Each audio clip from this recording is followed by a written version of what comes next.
بسم اللہ الرحمن الرحیم۔ ملکہ گوہر شاد ایک باحجاب اور مذہبی خاتون تھیں۔ نقاب ہمیشہ ان کے چہرے پر آویزاں رہتا۔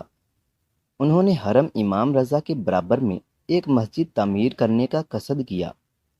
انہوں نے اس کام پر مامور تمام مزدوروں اور مماروں کو ہدایت کی کہ انہیں مسجد کی تعمیر کے سلسلے میں 2 برابر اجرت دی جائے گی، لیکن شرط یہ ہے کہ وہ سب لوگ کام کرنے کے دوران باوضو رہیں گے، ایک دوسرے سے بدتمیزی اور بد کلامی نہیں کریں گے، اخلاق اسلامی اور یاد خدا کو ملحوظ خاطر رکھیں گے، اور ایسے مزدور جو ساز و سامان کی حمل و نقل کے لیے جانوروں کا استعمال کرتے ہیں، وہ ان بے زبانوں کے آب و دانے کا خیال رکھیں گے اور ان پر اضافی وزن نہ ڈالیں گے اور ان کو زد و کوب بھی نہ کریں۔ ملکہ گوہر شاد مزدوروں کی نگرانی کے لیے خود مسجد جایا کرتی تھی۔ ایک دن وہ معمول کے مطابق مزدوروں کی نگرانی کے لیے مسجد گئی تو ہوا کی وجہ سے ان کا حجاب تھوڑا سا ہٹ گیا اور ایک نوجوان مزدور کی نظر ان کے چہرے پر پڑ گئی، لہٰذا وہ جوان اپنا دل کھو بیٹھا اور گوہر شاد کے عشق میں اتنا بے صبر و لاچار ہو گیا کہ بیماری کے بستر تک جا پہنچا۔ بہت دن گزر گئے اور جب وہ کام پر نہ آیا تو گوہر شاد نے اس کی طبیعت کا معلوم کیا۔ اسے پتہ چلا کہ وہ بیمار ہے، لہٰذا گوہر شاد اس کی عیادت کے لیے تشریف لے گئی۔ دن گزرتے گئے مگر جوان کی حالت بد سے بدتر ہوتی چلی گئی۔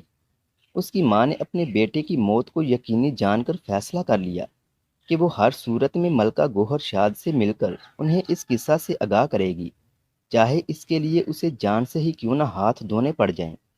لہٰذا ایک دن اس نے جا کر ملکہ سے قصہ بیان کر دیا اور ملکہ کے رد عمل کی منتظر ہوئی۔ ملکہ نے مسرت برے انداز میں اسے کہا، اس میں کوئی مذائقہ نہیں، مجھے پہلے بتا دیتی تاکہ میں کسی بندہ خدا کی تکلیف دور کرنے کے کام آ جاتی۔ اس نے جوان مزدور کی ماں سے کہا کہ اپنے بیٹے سے جا کر کہہ دو کہ میں اس سے شادی کرنے کے لیے راضی ہوں، لیکن اس سے پہلے 2 امور کا انجام پانا لازمی ہوگا۔ ایک یہ کہ میرے مہریہ کے طور پر اسے اس نو تعمیر شدہ مسجد میں 40 دن کا اعتکاف کرنا پڑے گا۔ اگر راضی ہے تو جا کر مسجد میں اعتکاف شروع کر دے۔ دوسری شرط یہ ہے کہ تمہارے راضی ہو جانے کے بعد میں اپنے شوہر سے طلاق لوں گی۔ اگر شرائط منظور ہیں تو اپنے کام پر شروع ہو جائے۔ جوان عاشق کو جب گوہر شاد کا یہ پیغام پہنچا تو اس خوشخبری سے اس کی طبیعت میں بہتری آئی اور کہا کہ 40 دن تو کچھ بھی نہیں ہیں، اگر 40 سال بھی کہے تو میں حاضر ہوں۔ وہ چلا گیا اور اس امید سے جا کر مسجد میں بیٹھ گیا کہ اس عبادت کے بدلے خدا اسے گوہر شاد جیسی بیوی سے نوازے گا۔ 40ویں دن گوہر شاد نے جوان کی طرف اپنا قاصد بھیجا تاکہ معلوم ہو کہ اگر وہ راضی ہے تو وہ اپنے شوہر سے طلاق طلب کرے۔ قاصد نے جوان سے کہا کہ کل تمہارے 40 دن مکمل ہو رہے ہیں، ملکہ تمہاری منتظر ہے، اگر تم راضی ہو تو وہ بھی اپنی شرط پوری کرے۔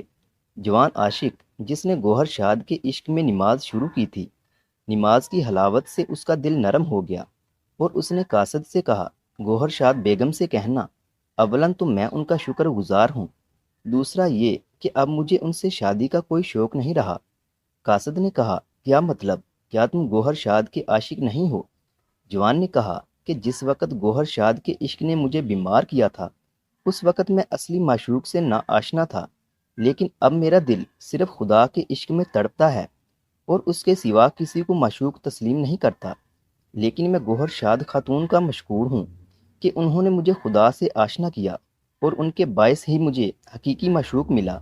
پھر وہ جوان مسجد گوہر شاد کا پہلا پیش امام بنا اور آہستہ آہستہ مطالعہ کرتے ایک فقیہ اور عالم بن گیا۔ وہ جوان کوئی اور نہیں بلکہ آیت اللہ شیخ محمد صادق حمدانی تھے۔ اگر ویڈیو اچھی لگی ہے تو اسے لائک کریں اور مزید ایسے ہی ویڈیوز دیکھنے کے لیے ہمارے چینل علم روم کو سبسکرائب کریں۔ ملتے ہیں اگلی ویڈیو میں، تب تک کے لیے اللہ حافظ۔